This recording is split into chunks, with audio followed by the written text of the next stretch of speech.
नमस्कार, मैं हूं आपके साथ गौरव राजेंद्र। बुलेटिन की शुरुआत करते हैं बड़ी खबर से और मैनपुरी से बड़ी खबर है, जहां पर यूरिया के लिए परेशान किसान दिखाई दे रहे हैं। दुकान खोलने का इंतजार करते रहते हैं किसान। इस वक्त की बड़ी खबर मैनपुरी से आप तक पहुंचा रहे हैं, जहां पर यूरिया के लिए परेशान किसान है। कृषक सेवा केंद्र बेवर में दुकान खोलने का इंतजार, 11:30 बजे तक भी नहीं खुला कृषक केंद्र। इसी केंद्र पर 2 दिन पहले उतरी थी यूरिया। इस वक्त की बड़ी खबर, मैनपुरी में यूरिया के लिए परेशान किसान, घंटों करना पड़ता है दुकान खोलने का इंतजार। कृषक केंद्र के आगे खड़े रहते हैं किसान।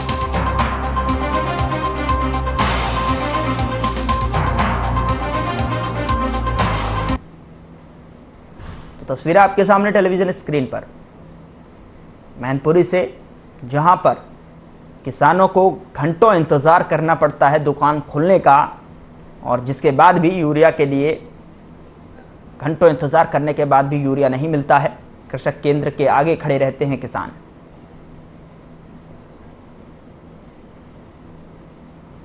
तो ये तस्वीरें आपके सामने हैं।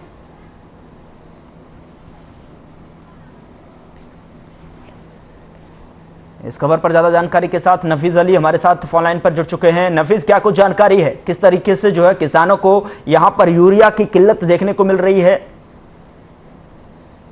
जी गौरव, आपको बता दें, जिस तरीके से सरकार दावे कर रही है खाद पर्याप्त मात्रा में किसानों तक पहुंचे, वहीं जो हम मैनपुरी की बात करें तो मैनपुरी के बेवर में बारनाहाल की बात की जाए, करहल की बात की जाए, किसनी की बात की जाए, जहां पर सोसाइटी तो बनी हुई है, वहां पर खाद आती है, पता नहीं कहाँ गायब हो जाती है। किसान सुबह से लेकर शाम तक जो है वहां बैठे नजर आते हैं, मगर किसान को जो है पर्याप्त मात्रा में खाद नहीं मिल पा रही है।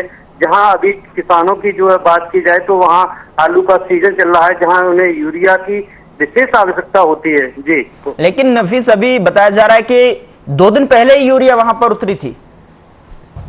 जी बिल्कुल बिल्कुल, मैं आपको बता दूं कि 2 दिन पूर्व जो है वहां पर जो है खाद उतारी गई थी। उसके बाद जो है खाद की किल्लत दिखाई जा रही है। पता नहीं चल रहा है आखिर वहां के जो अधिकारी हैं वो भी कुछ बोलने को तैयार नहीं है, मगर आखिर आती है वो कहाँ चली जाती है। क्या कुछ जो किसानों ने जो है इसकी सूचना आगे प्रशासन से जो है की है? क्या क्षेत्रीय विधायक या किसी नेता के पास कोई शिकायत सूचना पत्र या कोई ज्ञापन दिया है कि आखिर कहाँ जा रहा है सारा यूरिया खाद?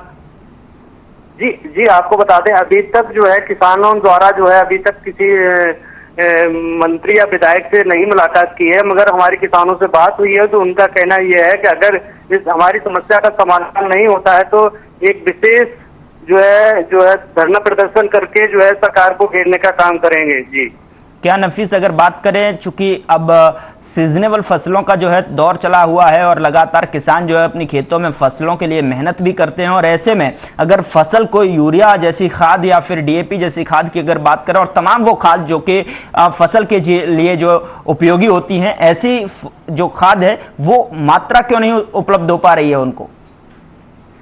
जी, आपको बिल्कुल बता दें कि इस समय जो है आलू और गेहूं की फसल जो चल रही है, इस समय जो है आलू किसान को आलू में यूरिया की सबसे ज्यादा मात्रा में जो है डाली जाती है। वहीं गेहूं की फसल की बात की जाए तो वहां पर भी अभी किसान को जो है खाद की विशेष आवश्यकता होती है। जहां तक कि किसानों का ये भी कहना है कि ये फसल जो है इस समय जो चल रहा है, इस समय जो है सिर्फ यूरिया की आवश्यकता होती है किसानों को। जहां गोदामों पर लगातार जो है खाद तो आ रही है मगर किसानों तक नहीं पहुंच पा रही है, ना ही इस संबंध में जो है प्रशासनिक अधिकारी कोई सटीक जवाब देते नजर आ रहे हैं। चलिए, बहुत बहुत शुक्रिया तमाम जानकारी साझा करने के लिए। उधर मैनपुरी लोकसभा सीट पर भारी मतों से जीत के बाद समाजवादी पार्टी की नेता डिंपल यादव ने लोकसभा पहुंचकर सदस्यता की शपथ ली और सदन में लोकसभा अध्यक्ष ओम बिरला ने शपथ दिलाई। इस दौरान उनके साथ सपा प्रमुख अखिलेश यादव भी मौजूद रहे। बता दें कि उन्होंने मैनपुरी उपचुनाव में बीजेपी के रघुराज सिंह शाक्य को 2,88,000 वोटों से परास्त किया था। आपको बता दें कि मुलायम सिंह यादव के निधन पर सीट खाली हुई थी। मैनपुरी लोकसभा सीट से सांसद मुलायम सिंह यादव का 10 अक्टूबर को गुरुग्राम के मेदांता अस्पताल में निधन हो गया था। इसके बाद यह सीट खाली हो गई थी। चुनाव आयोग की ओर से मैनपुरी सीट पर उपचुनाव की घोषणा की गई थी। इस उपचुनाव में समाजवादी पार्टी की ओर से सपा प्रमुख अखिलेश यादव ने पत्नी डिंपल यादव को प्रत्याशी के तौर पर चुनावी मैदान में उतारा था। वहीं बीजेपी की ओर से कभी मुलायम सिंह यादव के खास रहे और अभी बीजेपी से जुड़े रघुराज सिंह शाक्य को डिंपल के खिलाफ चुनाव लड़वाया था।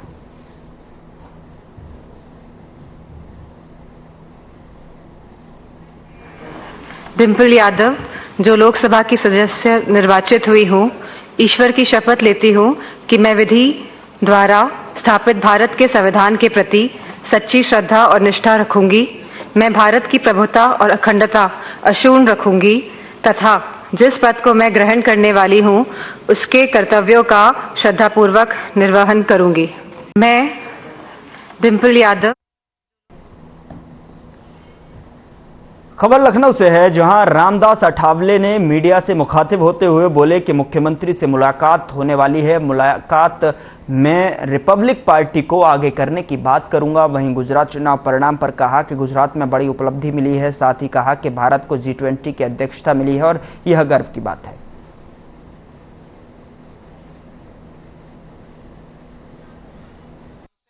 क्रांति नेतृत्व के आह्वान पर माननीय मुख्यमंत्री जी से हम अरदास कर रहे हैं अपनी न्यायोचित मांगों को लेकर के।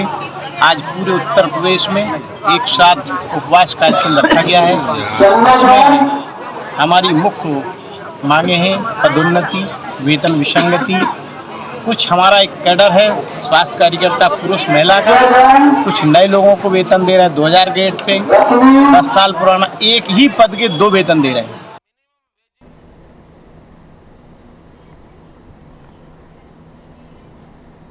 और इस बीच बड़ी खबर मैनपुरी से है, जहां थाना अध्यक्ष की कार्यशैली पर उठे सवाल। खबर चलाने से बौखलाए थाना अध्यक्ष जैकब फर्नांडिस।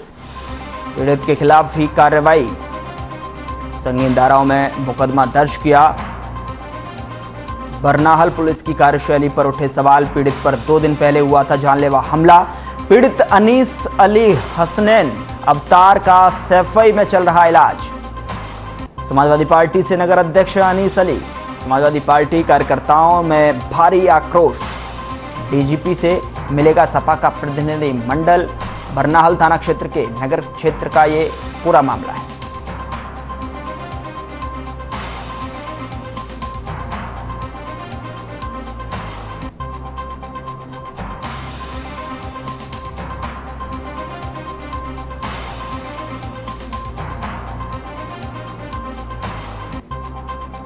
इस बीच बड़ी खबर आप तक पहुंचा रहे हैं।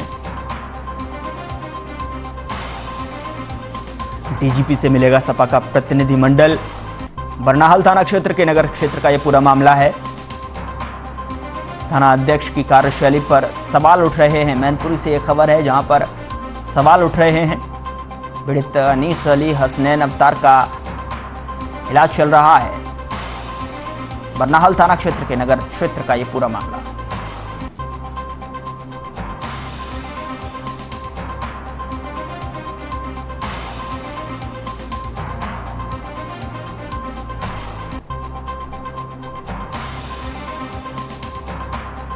बड़ी खबर आप तक पहुंचा रहे हैं मैनपुरी से, जहां थाना अध्यक्ष की कार्यशैली पर सवाल उठ रहे हैं। खबर चलाने से बौखलाए थाना अध्यक्ष जैकब फर्नांडिस। संगीन धाराओं में मुकदमा दर्ज किया।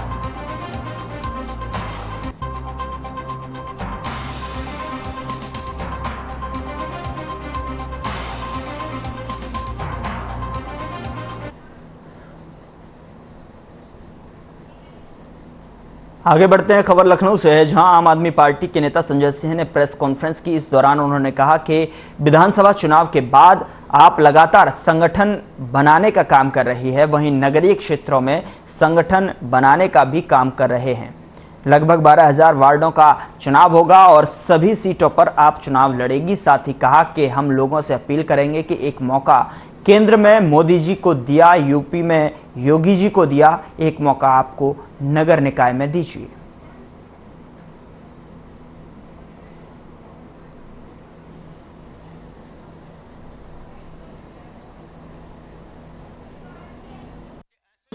गुजरात, दिल्ली एमसीडी, हिमाचल प्रदेश और कई राज्यों में उपचुनाव के बाद आज काफ़ी समय के बाद आप लोगों से बातचीत करने का मौका मिला है।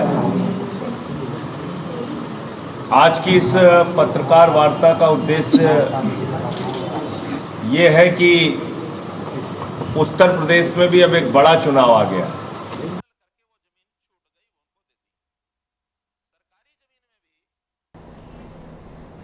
उधर विधायक डॉक्टर राजेश्वर सिंह के प्रयास से लखनऊ के सरोजनी नगर के स्कूलों और प्राइमरी स्कूलों में झूले लगवाए जा रहे हैं। बता दें कि एमएलए डॉक्टर राजेश्वर सिंह बच्चों के चेहरे पर खुशी और खेल में रुचि बढ़ाने के लिए 55 स्कूल में 5-5 झूलों की सौगात दी है। इस संबंध में सरोजनी नगर के विकास खंड में प्राथमिक विद्यालय में अनावरण कार्यक्रम का आयोजन हुआ है। कार्यक्रम में बच्चों ने सांस्कृतिक प्रस्तुतियां दी हैं। वहीं एमएलए ने मेधावी छात्रों को इनाम दिया है और साथ ही सभी बच्चों को पढ़ाई में संबंधित किट देकर सम्मानित किया है। इस दौरान कार्यक्रम में वीना त्रिपाठी, प्रिंसिपल आभा शुक्ला, गंगाराम अंबेडकर, रमाशंकर त्रिपाठी समेत कई गणमान्य लोग मौजूद रहे।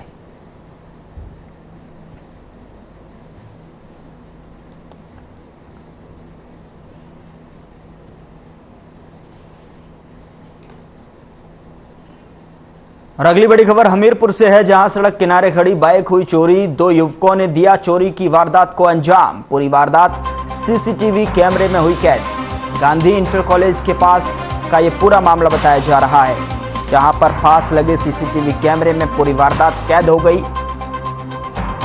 इस वक्त की बड़ी खबर आप तक पहुंचा रहे हैं हमीरपुर से। 2 युवकों ने चोरी को अंजाम दिया है। वारदात पास लगे सीसीटीवी कैमरे में कैद हो गई।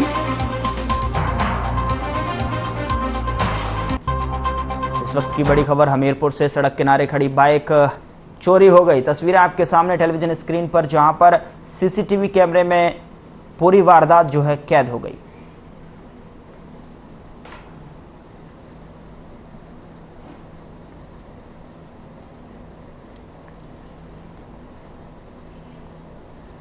उधर मैनपुरी में उत्तर प्रदेश और उद्योग व्यापार मंडल संबंधित जिलाधिकारी कार्यालय पहुंचे, जहां एकत्रित होकर उन्होंने जीएसटी विभाग के छापों को रोकने के लिए विरोध प्रदर्शन किया और जमकर नारेबाजी भी की। इस दौरान उत्तर प्रदेश उद्योग व्यापार प्रतिनिधि मंडल के नगर अध्यक्ष के नेतृत्व में सभी व्यापारियों ने जिलाधिकारी मैनपुरी, मुख्यमंत्री योगी आदित्यनाथ, केंद्रीय वित्त मंत्री निर्मला सीतारमण और प्रधानमंत्री नरेंद्र मोदी के नाम संबोधित ज्ञापन सौंपा। तो 2-3 दिन से चेकिंग का अभियान चलाया। ये चेकिंग अभियान नहीं है, शोषण अभियान है। और इस शोषण अभियान के विरुद्ध कोई योजना है, कोई परिवर्तन किया जाए तो व्यापार मंडल के पदाधिकारियों के साथ बैठ करके बनाया जाए कि इस तरह की कमी है व्यवस्था में, इसमें सुधार किया जाए। लेकिन नहीं, ऐसा कुछ नहीं। ऊपर से ये बता दे, ऊपर से निर्देश है, ऊपर से डकैती डालने का निर्देश है क्या? तुम जाकर के दुकान पे पहुंच जाओगे। अभी मैंने इन व्यापारियों से कहा नहीं है, मैं इस मंच के माध्यम से अवगत कराना चाहता हूं उन अधिकारियों को कि बिना व्यापार मंडल के पूछे और अगर शोषण करने की नीयत से किसी दुकान पे पहुंचे तो उन्हें मुंहतोड़ जवाब दिया जाएगा। फिर प्रशासन ये न समझे कि व्यापार मंडल गुंडागर्दी। पूरे प्रदेश में जो जीएसटी के नाम पर सर्वे छापे करके जो उत्पीड़न व्यापारियों का किया जा रहा है इन अधिकारियों के द्वारा, तो उसके विरोध में हम लोग आज यहाँ ज्ञापन देने आए हैं।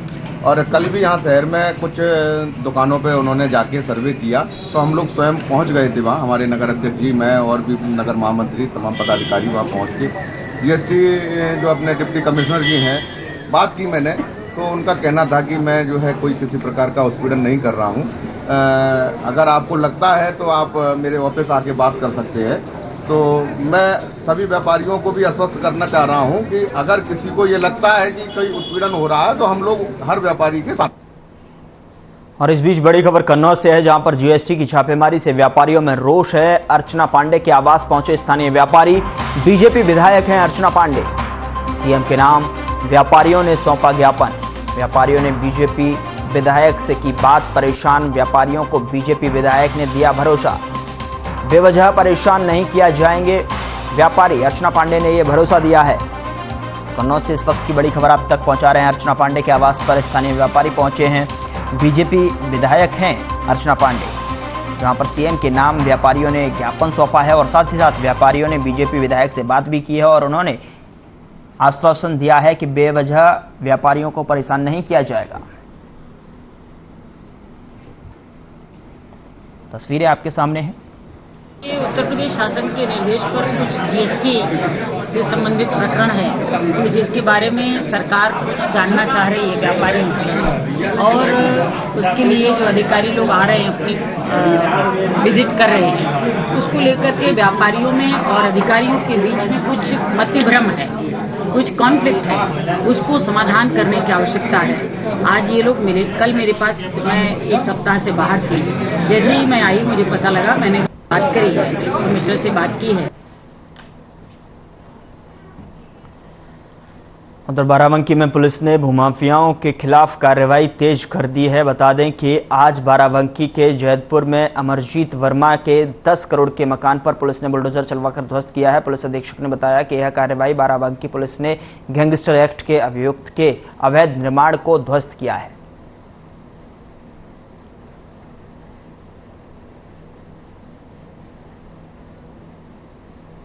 देखिए, बाराबंकी में लगातार भू माफियाओं पे, ड्रग माफियाओं पे, गौ तस्करों पे कार्रवाई प्रचलित है। गैंगस्टर्स और माफियाओं के विरुद्ध कार्रवाई लगातार चल रही है। उसी क्रम में सफदरगंज में जो मुकदमा कायम था 210/22 गैंगस्टर अधिनियम का, उसका मुलजिम अमरजीत वर्मा है जो इधौलिया गांव का रहने वाला है जैदपुर के। उसके लिए बंजर की जमीन पर 10-12 करोड़ की एक प्रॉपर्टी का मकान बना रखा है, जिसको आज ध्वस्त किया जा रहा है वहां पे जिला प्रशासन और पुलिस के साथ। इसके बारे में मालूम चला कि ये 8-10 सदस्यीय गैंग है पूरा, जो सार्वजनिक संपत्तियों पे कब्जा करके लोगों को प्लाटिंग करके और फिर लोगों की जो गाड़ी कमाई पे चूना लगाकर फरार हो जाते थे।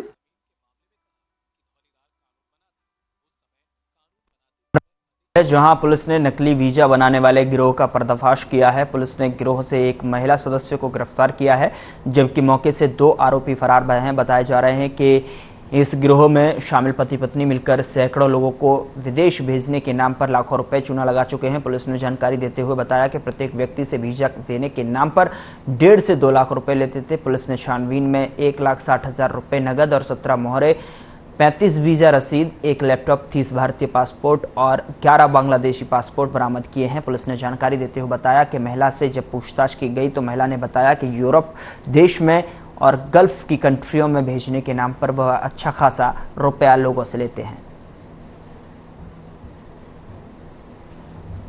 थाना सेक्टर 63 में कंप्लेंट प्राप्त हुई थी, जिसमें वादी द्वारा बताया गया था कि उनको विदेश में नौकरी दिलवाने के नाम पर फ्रॉड किया गया है। इस पर थाना सेक्टर 63 ने जांच करी और प्राथमिक तथ्य ये पाए कि एक ऐसा गैंग एक्टिव है जो कि यहाँ पर कुछ लोगों को, एप्लीकेंट्स को विदेश में नौकरी या फिर विदेश भेजने के बहाने फर्जी वीज़ा उपलब्ध करा रहा है। उस स्थान पर जब दबिश दी गई तो वहाँ से एक अभियुक्ता को गिरफ्तार किया गया है। अन्य 2 जो हैं इसमें अभियुक्त वो अभी वांछित हैं, फरार हैं। थाना सेक्टर 63 में इसमें अभियोग पंजीकृत किया जा चुका है। इस पूरी दबिश में जो बरामदगी हुई उसमें कुछ visas, Bangladeshi passports, Indian passports और 1,60,000 लगभग कैश इसमें मिला है। अभियोग पंजीकृत है। पूरे प्रकरण में विधिक कार्रवाई प्रचलित है। बड़ी खबर फर्रुखाबाद से है, जहां पर संविदा कर्मियों को नहीं मिला वेतन। जिला अस्पताल में सेवाएं दे रहे हैं संविदा कर्मी, 6 महीने से कर रहे हैं वेतन का इंतजार। वेतन ना मिलने से संविदा कर्मचारी परेशान। सीएमओ से लेकर अधिकारियों तक गुहार लगाई है। वेतन दिलाए जाने के लिए डीएम को ज्ञापन सौंपा है। फतेहगढ़ के कलेक्ट्रेट परिसर का ये मामला है।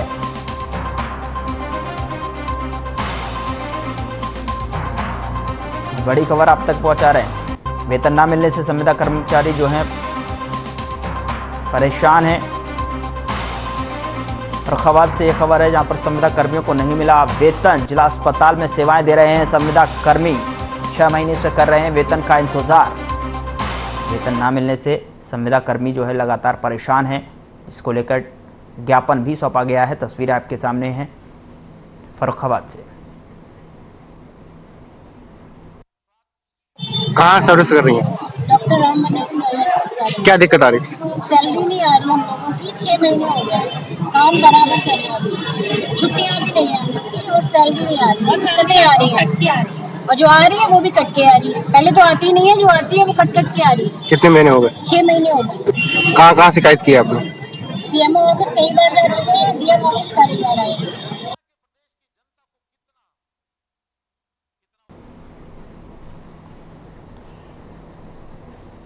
मुख्यमंत्री योगी आदित्यनाथ की फोटो के सामने बेसिक हेल्थ वर्कर्स एसोसिएशन और मातृ शिशु कल्याण कर्मचारी संघ ने धरना प्रदर्शन किया। मुख्य स्वास्थ्य अधिकारी कार्यालय पर 7 सूत्रीय मांगों को लेकर 1 दिवसीय धरना दिया, जिसमें उन्होंने पदोन्नति, वेतन विसंगति, स्वास्थ्य कर्मियों से उनके लिस्ट के अनुसार काम किया गया। स्वास्थ्य विभाग में 9080 पदों में 7500 पद रिक्त हैं। सरकार की मंशा अनुसार तुरंत भरा जाए। पुरुष महिला कर्मियों को पदोन्नति के दौरान 2 साल का प्रशिक्षण कराया जाए। संगठन के प्रांतीय कोषाध्यक्ष जयनारायण सेन ने पत्रकारों से वार्ता में अपनी मांगों को लेकर बताया कि हमारी मांगें जो है पूरी नहीं हुई तो आगामी 16 जनवरी को हम लोग उत्तर प्रदेश के उप मुख्यमंत्री स्वास्थ्य मंत्री ब्रजेश पाठक के कार्यालय और आवास का घेराव करके 1 दिन का उपवास का कार्यक्रम रखेंगे।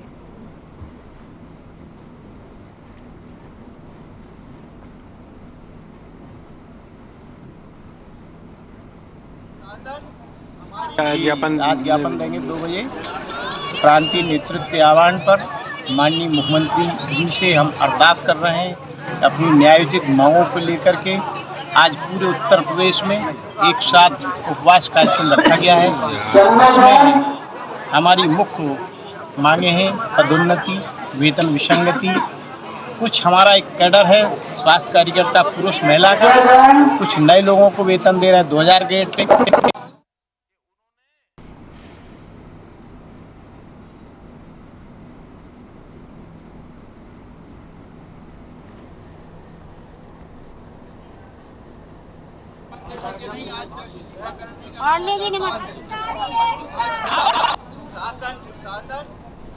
बुलेटिन में इतना ही। नमस्कार।